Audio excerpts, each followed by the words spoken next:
So what we have here is a model of the flat Earth. This supposedly is closest to the most accurate rendition of a flat Earth map.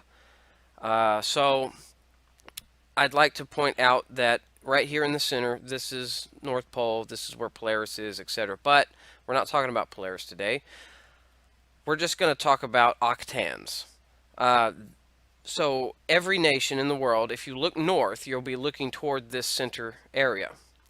Now, every nation in the world, if you were looking south, you would be looking towards this way if you were in Australia. You'd be looking south towards this way if you were in South Africa, or if you were in Madagascar, you would look this way. If you were in New Zealand, you would look this way. If you were in Chile or South America, you'd be looking towards this way to look south. So let's just establish that first. So we can first establish that all these 5 countries have to look in opposite directions looking south. So with that being said, let's take a look at the most southern constellation called Octans. Octans is right here. It's the most southern constellation, as you can see. Now let's take a look at where I am in my location. Let's go to Chile. We're in Chile now.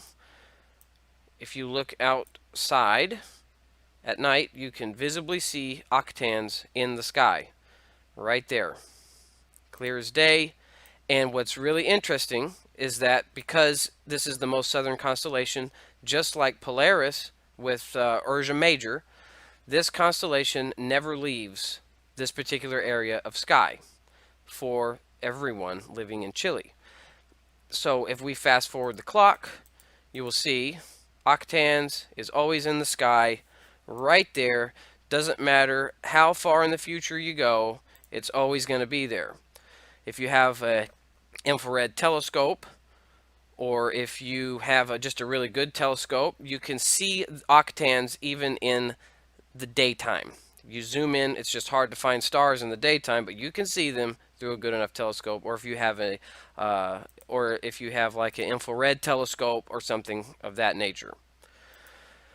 So, with that said, let's go ahead and take a trip with me to South Africa. Okay, we are in South Africa. We are going to look toward the south, and what do you know? There's octans. Let's fast forward time. It's always there. It's right here, folks. If I were to make the atmosphere just disappear like that, you would see it's always there. It's never going to move. Actually, there are several constellations that are just going to stay in this area and they're not going to leave. So, from South Africa, we can go to South Australia. What do you know? There's octans. The same constellation. V Oct is the brightest star. And so, with a telescope, you could see that star even in the daytime. And pretty much anywhere in the southern hemisphere, octans stays right there in the sky. So what does all this mean? What does it mean, folks? It means that octans cannot exist in 5 different locations at once. It's not possible. Why is it that South Africa sees octans in the south 24/7? South America sees it in the south. Australia sees it in the south. Now I know for a fact that Australia is not looking north to see octans. Let's say South America, here's octans right here. Australia would have to look north over Africa to see octans. Anyone with a compass could figure out where north is. So we have 5 countries, and there are some islands out here in the ocean too, like right here, this area, they can see octans too. Why is it that octans is existing in like 10 different locations at once in the South. It's not, it makes no sense. And so far, everyone who believes in flat earth that has tried to explain this away using unreasonable, unsound scientific method, or just they claim, well, I don't believe that, or I don't believe that. Why don't you call some people in Australia? They have astronomers in Australia. They got telescopes in Australia. Contact someone in South Africa. Contact someone in Chile. They have astronomical research centers. They have telescopes. They have astronomers. You can email them, say, hey, does octans exist in your sky all the time there? If they respond, they're going to say, yeah. Yeah, it's there all the time. And if you don't believe my software that I'm using, which is Stellarium, any astronomical software you download, whether it be Starry Night or Stellarium, it all shows the same thing. The people that live in these countries will tell you, just like any northern hemisphere country will tell you, that the North Star is Polaris and it's always there. They will tell you in the South, Octan's constellation is always there. This blows flat Earth out of the water. The more I thought about it, the more I realized that it was absolute nonsense and a highly developed form of sophistry, the use of deceptive arguments in order to mislead. The whole setup was so foolish that I refused to discuss it any further. So frequent were these requests in the comment section of YouTube, I bluntly refused to deal with the subject further. But the requests did not stop. I eventually felt that I should make a video exposing the gross weaknesses of their various arguments, simply to get the subject out of my system, hence this video. I will look at several of their evidences and display the weaknesses of their arguments. Not that that will have any effect upon their closed minds or silence their propaganda. The gullibility of some people never ceases to astonish me. Why they should be like this, I will consider at the end of this video. The Bedford level measurements. Reference 1 at the end of this video. The Bedford level is a 6-mile straight canal.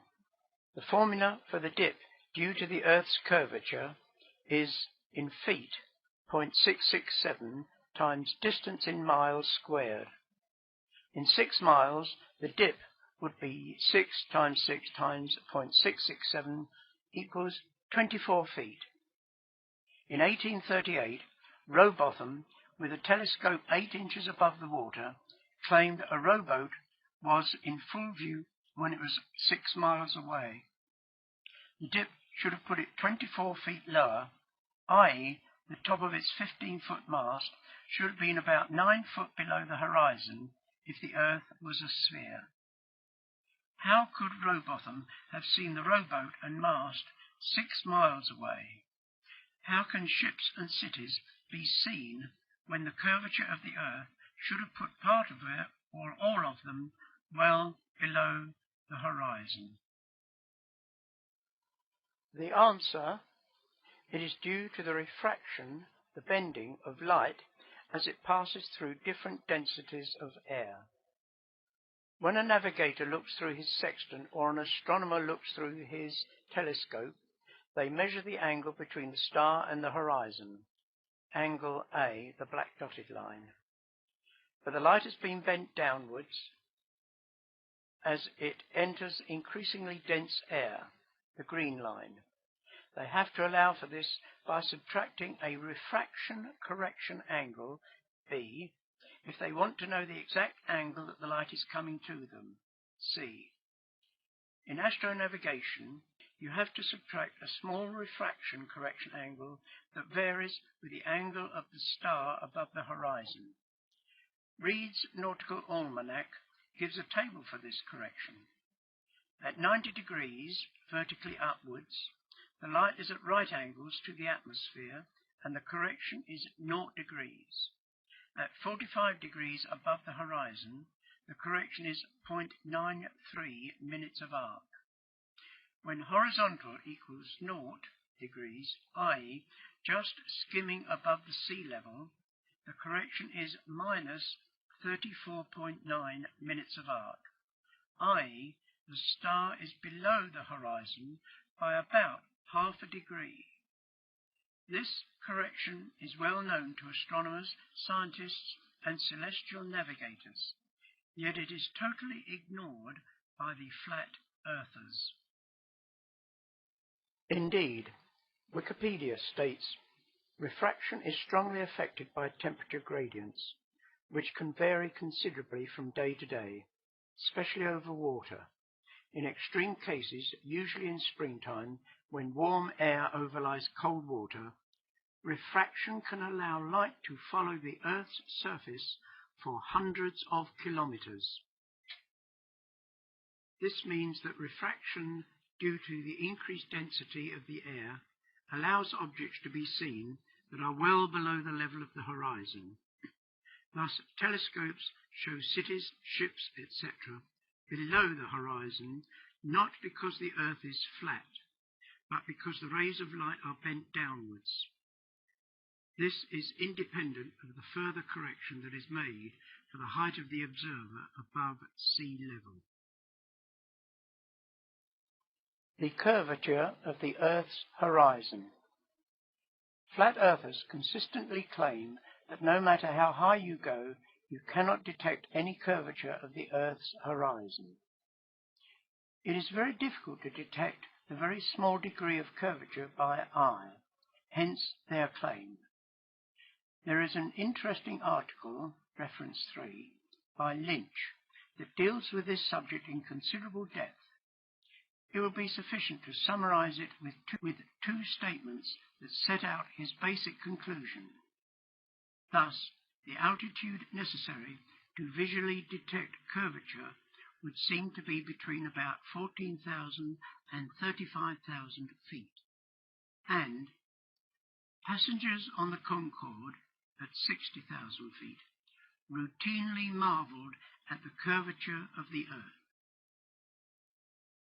Pilots of Concorde have seen it. One said the curvature was detectable when the straight edge of a piece of paper was held up to it. Yet again, flat earthers deceive people with their claims of no curvature, simply because the height you have to reach to detect it by eye is not possible for the ordinary person to check. I give two photos from the internet, presumably taken through a Concorde window. I have added two red lines to show the very small rise in the centre of the horizon. Flat earthers usually claim this curvature is due to the distortion caused by the window thickness. Eclipses of the moon. Every time that the moon passes into the shadow of the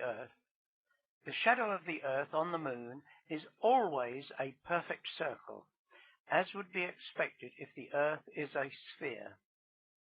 This happens at any time of day when any part of the Earth is facing the sun. A sphere is the only shape that, no matter how you turn it, it always casts a circular shadow, proving that the Earth is a sphere. This has been known for millennia. How do flat earthers explain that fact? Map projections. One of the happy hunting grounds of flat earthers is that of pointing out the discrepancies in the various map projections, of which there are many. Mercator, polar, Bartholomew's, Mollyweed's equal area, azimuthal equidistant, Winkler's triple, and Lambert's, etc. The Earth is definitely a sphere, and the correct representation of this is to make a sphere and slightly curving pre-printed sections of paper, placing them on the sphere to produce the well-known globe of the Earth with its various countries. The problem then is that this solid shape is not suitable for navigational use, which really needs flat maps for easy mass printing and that can be placed upon a table. In order to turn a sphere into a flat surface for easy printing, some distortion is inevitable. Its main distortion is in the polar regions at the top and bottom of the map. The snow-covered land of Antarctica appears as a long, large area, usually coloured white. Lands near these poles also appear much longer east to west than they really are. In one presentation, a commentator, looking like a professor, seriously pointed out that on Mercator's projection, Greenland looked as large as Africa, when actually it was only a fraction of its size. This was claimed to demonstrate just how deceptive modern maps were, and not to be trusted. As I will show, their own maps are ridiculous and bear no resemblance whatsoever to the real world. Similarly, a North Polar projection distorts lands towards the South Pole. This is the projection favoured by flat earthers, because the South Pole appears on it as a white line completely surrounding the whole map. This is a perfectly normal distortion of this particular form of protection of a spherical Earth, but this is completely ignored by flat earthers. They then concoct a ridiculous fantasy about the movement of the sun and moon over this flat area, which we examine next. I could not help laughing at one flat Earth presenter, who in the course of a serious talk said that one of the problems facing map makers was converting a sphere to a flat surface. He obviously did not realize that he had admitted that the Earth was a sphere to begin with. He was quite unaware that he had effectively shot himself in the foot. Flat Earth drawings. Here the claims become so bizarre that I do not know where to begin. Here is a typical drawing of a flat Earth model taken from one of the many internet sites. Note also that the sun circles the North Pole and that it illuminates different portions of the planet on a 24-hour cycle. What should be obvious is that the sun never sets on the flat Earth. They say that it lights up the local area of the Earth over which it is situated, but surely the sun cannot direct its light only downwards, over the local area. The Earth's circumference is 24,901 miles, and this would be the distance from the South Polar ice up to the North Pole and then down to the other side of the South Pole ice boundary. I have shown this in a section of the flat Earth world, which is roughly in the correct proportions of the flat Earth model. The sun is circling about 3,000 miles above the Earth. Imagine an observer at the foot of the ice wall at the South Pole. The furthest that the sun can be from him is the left-hand winter sun. Calculation shows that this sun is still about 8 degrees above the horizon and should be easily seen. To get an idea of this 8 degrees, hold a ruler about 24 inches away from your eye. A vertical distance of 3.5 inches will give you an angle of 8 degrees, and you will see that the sun would be clearly visible even when it is at its maximum distance away from an observer. The sun at the equator. In the flat Earth model, the sun never goes below the horizon. Yet those living near the equator see the sun rising straight up from the horizon in the east and setting straight down in the west. Antarctica. They speak as if no man has ever set foot on Antarctica, so what about the South Pole expeditions of Scott and Amundsen and many others in recent years? Have they never heard of them? Both Scott and Amundsen used astronavigation to determine the exact location of the South Pole, centred as it is in the midst of a flat plain of ice. Astronavigation uses the positions of the Sun, Moon, star and planets, and is based upon a spherical Earth, taking sextant elevations of them to locate their precise position. When Scott reached the South Pole, Amundsen's flag locating his position of the South Pole was only half a mile away from Scott's position, surprisingly close considering the conditions they were working under. My question is, how do flat earthers explain these astronavigated positions if they claim that the South Pole cannot be reached? Bridges. It is claimed that when building a long bridge, no allowance is ever made for the curvature of the earth. When setting out each pier in succession, no correction in the levels is ever used, proving the earth is flat. What those using this argument have forgotten is that the theodolite they use has a spirit level, and this is always controlled by the gravity pull towards the center of the earth. Thus, as the level of each pier is set out, they automatically follow the curvature of the earth, plane flights.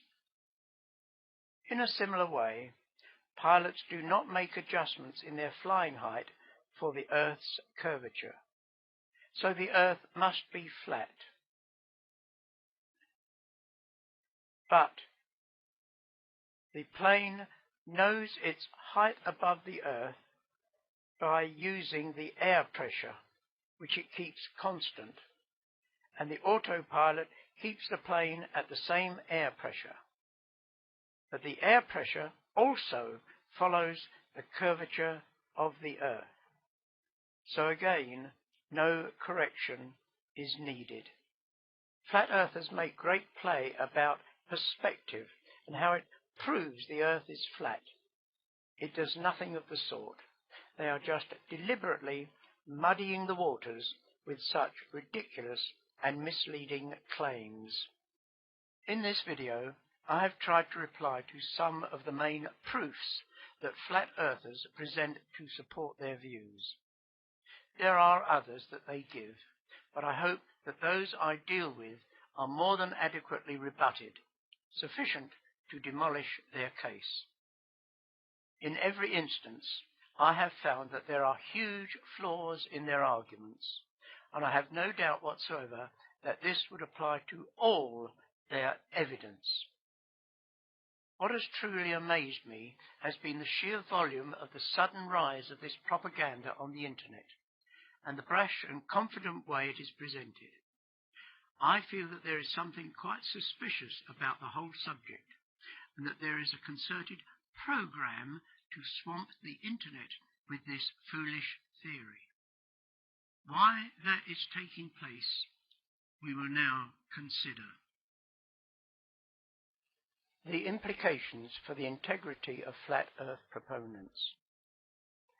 Let us pause and stand back to consider what this evidence demonstrates about those who propagate the flat earth theory. I have shown that every point that they make to support their view can be easily refuted by referring to evidence that is well known and freely available to the public. With this in mind, there are only two possible reasons why flat earthers continue to maintain their views. They are either 1. Woefully ignorant of scientific facts that are common knowledge amongst anyone with a grain of scientific background, or 2. Knew of these facts, yet deliberately ignored them, and therefore were guilty of deliberate deception of the unwitting public. Therefore, they cannot avoid the obvious conclusion that flat earthers are either ignorant or deceivers. They must choose one or other of these two charges. I care not which one they choose. Whichever they choose, it will put a huge question mark over their reliability and truthfulness in their presentations of their evidence to support their case. The question must then be faced: what drives them to hold to this untenable position despite the evidence against them? Again, there are two reasons that could explain their attitude. Motivation of flat earthers, a first possible cause. I noted that in 2015 there had been a considerable rise in the publicity of the flat earth theory. Geocentric evidence has been available for many years, but in recent years interest in it started to grow fast. Seeing the sudden rapid rise in the number of sites and references to the flat earth view, I began to suspect that there was a definite movement to swamp the internet with this flat earth nonsense in order to A. distract people from the growing interest in geocentricity, and B. to smear it with the charge of being similar to the flat earth theory. Swamping the media with alternative theories in order to distract from the real truth has happened many times before. I have seen it in the Jack the Ripper murders of 1888 and the assassination of J.F. Kennedy. The mass media has consistently claimed that geocentrists are just as crazy as flat earthers. Therefore, as the first possible motive some people may have is to deliberately spread this false theory in order to distract from and cast ridicule on the geocentric movement. There is, however, a second possible motive. A second possible motivation. For those not knowingly involved in any deliberate scheme to subvert public opinion, but who are unwittingly acting as Lenin's useful idiots, I would place the root of the motivation for advocating the flat earth model to its effect of generating a sense of pride in the holder. Many feel that they are insignificant in the eyes of the world, and therefore they will be strongly attracted to any movement or cause that will boost their ego. It can give them a strong sense of purpose in their otherwise boring or mundane lives. Anyone who holds to a very unusual cause or belief, whether well supported or not, can easily develop a sense of superiority over ordinary people. He feels that he has a secret and superior knowledge to the millions of ordinary people who believe the lies that the experts feed to the masses by their complete control over the mass media. If he makes his own video on YouTube or gives talks on the subject, his ego will receive an even greater boost. This desire to feed this feeling of superiority over ordinary people is so strong in some that they are only too willing to be persuaded by whatever evidence is placed before them. Thus, a second possible reason is the ego boost that they get from being different from the common herd. Now, I am very aware that the reaction of all flat earthers to such a strong and demeaning charge will be twofold. Firstly, they will say to me, "Such a charge is completely groundless. I am an intelligent and rational being who has some knowledge of science. I have looked at the evidence and have found it convincing. Therefore, you must retract such an outrageous claim immediately, with grovelling apologies." This, however, I will not do until they have answered point by point all the evidence that I have set out above. If they can convince me that they have verifiable and provable counter-evidence, then I will retract this video and make an apology. Until that happens, I will maintain my charge.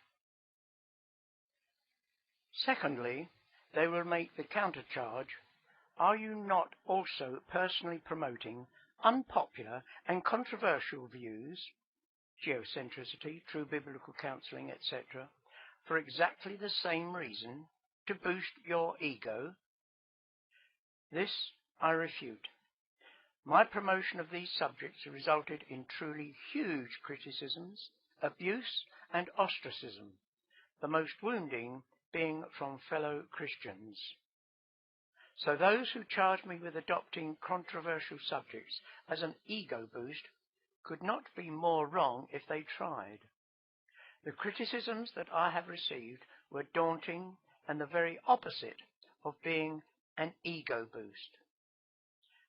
I can only assure both my critics and my supporters that at rock bottom my sole aim is to discover the truth on any important subject, and that involves the whole of the Christian faith as well as scientific matters. If it conflicts with popular views, whether secular or Christian, then so be it. This pursuit of truth, come what may, is vitally important to me. I have found that when pursued to the end, that God is always there. Christ said, "I am the way, the truth, and the life." So all truth will lead to Christ. He is the second person in the glorious Trinitarian God, a God who is infinite, eternal, and unchanging in his being, wisdom, power, holiness, justice, goodness, and truth. And I would add, beauty and humility.